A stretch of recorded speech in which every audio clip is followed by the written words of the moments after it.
student organizations play a big role in helping students develop their leadership skills, confidence, and teamwork. However, when this group lacks support or active participation, students lose chances to grow as young leaders.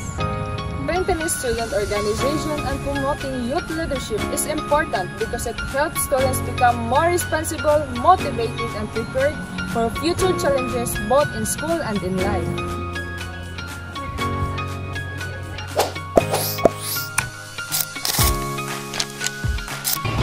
Magandang umaga ma'am, maaari ba kitang maintindihan ka sa aming pag-aaral tungkol sa student organizations and youth leadership? Yes. So, para sa aming unang katanungan, are you satisfied with how your leaders manage activities? If not, why? So about the way ang leaders nga mo implement activities, di po ta kayo na satisfied jo, di po kanang not satisfied kanang medyo kanang center di ka na di time na di ka ma-satisfied kay wala si ni abot sa kanang wala satisfaction kita nimo as a student po naa na isa ka organization ipod ko kayo na satisfied ko pero at the same time medyo na ko na. So, pangalawang katanungan, what problems do you encounter when participating in school organizations? Yeah, so, di ko siya maingon na big problem pero kasi kanang first is kanang ngayon sila ingana na first is time management job mo na isa sa organization nga ngayon ito nga problema.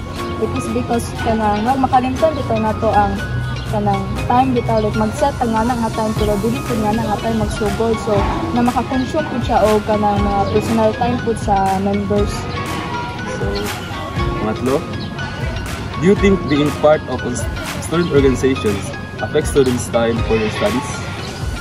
Being part of student organization kanang dili din siya mo maingon nga maka-kuan siya sa time sa student sa ilang studies kay kanang kuan man po na si David, it depends mo gud of how you manage your time nga bitaw kay if di po ka kay body mo manage your time malamang makakonsume po na ng time for studies pero if you know how to manage it kuan man po siya kanang wala na po siya factor di ka na makakuan po sa abuse. So, yun lamang po at maraming salamat dahil at panayam ka namin sa aming pag-aaral tungkol sa student organizations and youth leadership.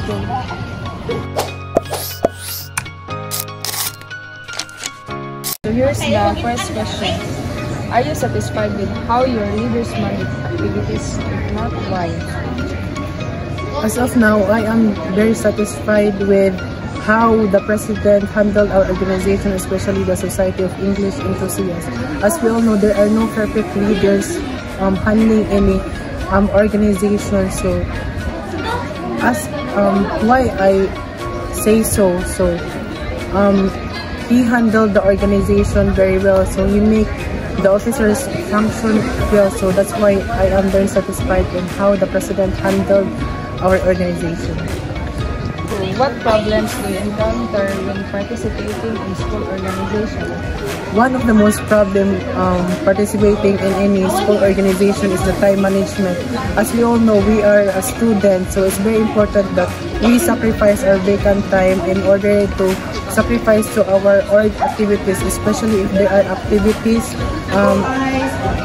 For example, you have a committee, especially you are head, so it's very important to initiate on sacrificing your time to make your committee successful and to make it complete. Do you think being part of student organization affects students' time for their studies? Yes, I believe that it affects the time management of students because you are juggling your studies and handling your organization.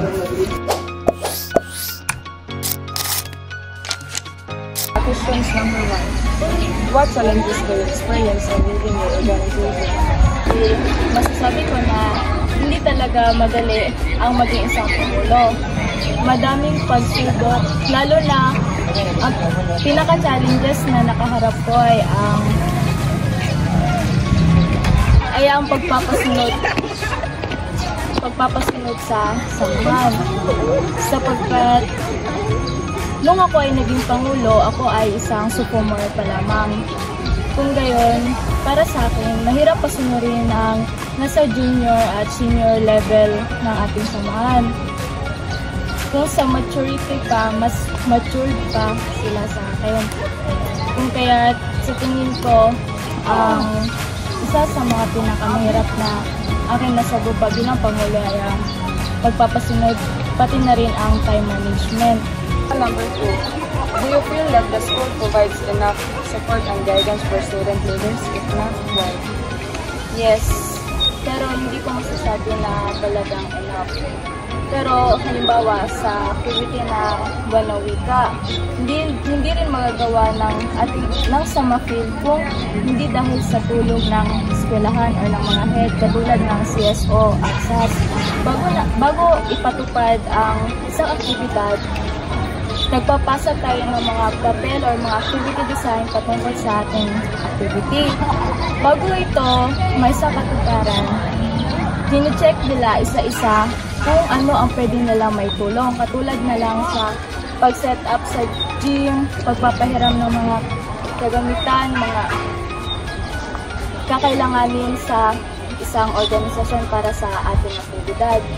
Pero masasabi ko rin na hindi enough sapagkat katulad na lamang sa financial, ang ginagamit kasi natin sa pagpapatupad ng aktibidad ay ang mismong pera o salapi na galing sa ating samahan.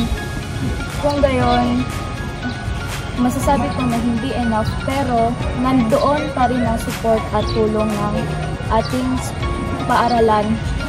Isa na rin doon pati ang tulong ng ating gurong tagahan. What skill do you want to improve as a leader? As a leader, sa tingin ko, pinakauna ay ang time management. Aminado ako na hindi ako magaling sa pag-manage ng time, lalo na kung ang aktibidad ay nagtaon sa ating exam. Kung ngayon, mas parang yung attention ko nakafocus na lamang sa org.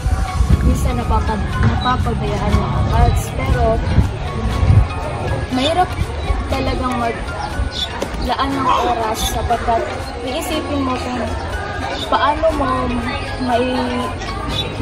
masasaayos ang aktibidad ng samahan kung gusto mo, bilang Pangulo kasi gusto mo maging magandang outcome ng isang aktibidad. Kung kaya parang mahirap itimbang kung saan ka dapat, kung ano yung dapat mo unahin. Pati na rin siguro yung pagkakaroon ng enough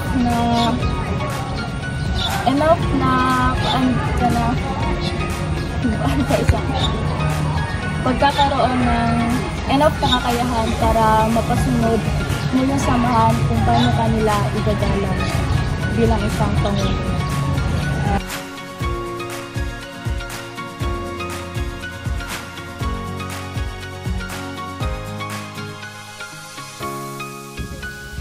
Student organizations are important because they help students develop leadership skills, confidence, and responsibility. From the interview, it is clear that leaders face challenges such as members not cooperating, difficulty balancing schoolwork and leadership tasks, and limited funds. These problems make it harder for the leaders to do their work well and for the organization to succeed. So this proposal suggests ways to support student leaders and improve member participation by teaching teamwork, time management, task sharing, and simple financial planning. Leaders can focus on organizing activities and making a positive impact in their schools. Strengthening youth leadership will not only help leaders grow, but also make student organization more active, successful, and meaningful for everyone in the campus and community.